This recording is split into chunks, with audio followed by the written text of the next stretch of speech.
بسم اللہ الرحمن الرحیم۔ حضرت ابن سیرین رحمہ اللہ فرماتے ہیں، اگر کوئی شخص حضرت جبرائیل علیہ السلام کو خوش طبع اور کشادہ روح دیکھے تو دلیل ہے کہ دشمن پر فتح پائے گا اور اپنی مراد کو پہنچے گا۔ یعنی خواب میں اگر کوئی حضرت جبرائیل علیہ السلام کو دیکھتا ہے تو فتح پائے گا اور اپنی مراد کو پہنچے گا، اور اگر خواب میں اس کے خلاف دیکھے کہ وہ خوش طبع نہیں ہے، غم کی صورت ہے، تو اس کے خلاف دیکھے تو یہ غم پر دلیل ہے۔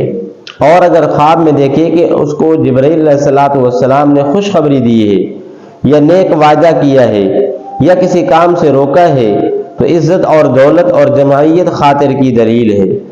اور اگر اس کو کوئی چیز دی ہے تو بادشاہ سے مرتبہ ملے گا۔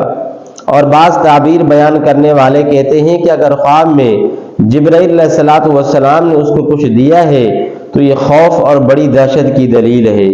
اگر لوگ اس کو خواب میں کہیں کہ یہ جبرائیل فرشتہ ہے تو یہ دلیل ہے کہ سخن دان فصیح ہوگا اور مراد پائے گا اور با امانت اور با دیانت مشہور ہوگا۔